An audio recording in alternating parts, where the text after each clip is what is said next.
Well, let's go back and tell people again, the Campaign for Liberty is what? It's Ron Paul's. It's Ron Paul's Campaign for Liberty. And Ron Paul is he is our kind of our resident hero these days. Mm-hmm. He is the congressman from Texas that ran for president on the Republican ticket too.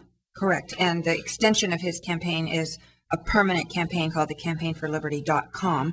And the Campaign for Liberty is committed to educating our family, friends, and neighbors about the limited government philosophy. And we work on the local, state, and federal levels to stop unconstitutional and corrosive legislation while promoting bills that secure our rights. Mm-hmm. And the key to that success is our grassroots our grassroots organizing. Mm-hmm.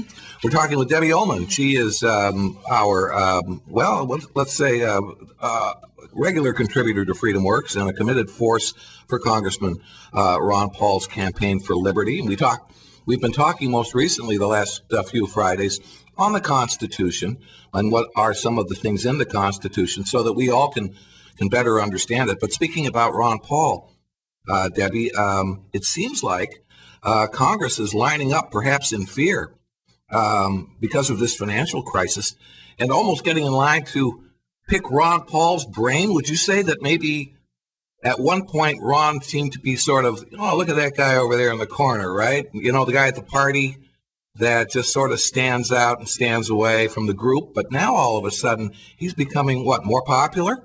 Well, yes, he said that, they used to kind of just laugh at him and, think that he was just some strange bird or something, but now they're actually asking questions of him because they're starting to see what he was talking about that they used to laugh at. Now they're kind of like, waking up a little bit and starting to want to know and asking questions and being very concerned. And according to him, they're actually quite in fear about the situation. Is that right? Mm-hmm.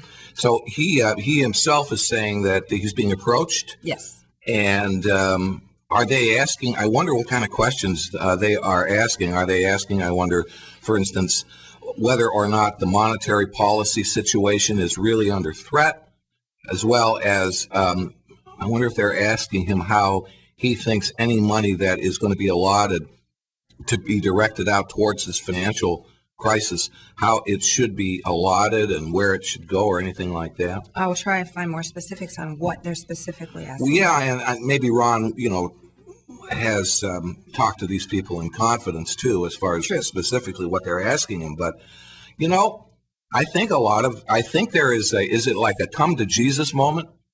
I don't know. Or an epiphany. You all of a sudden realize, if you're a congressman, you start realizing it's like, you know what? I really don't know how this money should be allotted. Mm-hmm. And maybe I really don't know that this money should be allotted at all, because I'm beginning to worry that it's not going to help do anything. Right. And maybe it'll make things worse than they were before. Mm-hmm. I mean, the Campaign for Liberty says, we should stop using the government to do things that would be considered morally outrageous if done by a private individual.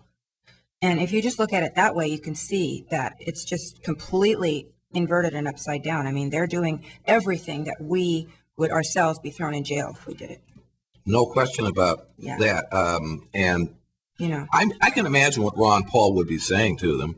He'd say, look, we shouldn't be spending any of this money. Right. And the truth is that we have to go out and say to people that we're in a financial crisis, we're in a recession, and we're not going to make things better by running around and trying to redistribute money, from the taxpayers, in effect, or by borrowing the money out there with Treasury securities, because it's not going to do any good, and it will probably prolong the agony. Yes, and he says that, in order for government to redistribute money, they always have to take it from the productive sector of society, and then they give it to the unproductive sector because they don't themselves produce anything. That's right. The government cannot produce anything. They cannot make anything. So they're basically stealing it, and he said, and we say, why would we expect a system based on legal theft, as ours is, to be a net benefit to the poor or middle class? Every one of the special benefits that have been enacted by both Republicans and Democrats make companies less efficient and competitive and the economy more sluggish. This is exactly what will happen with Bush's bailouts and Obama's social spending. Right. Well, And we don't like to talk fear because, as FDR said, the only thing we have to fear is fear itself.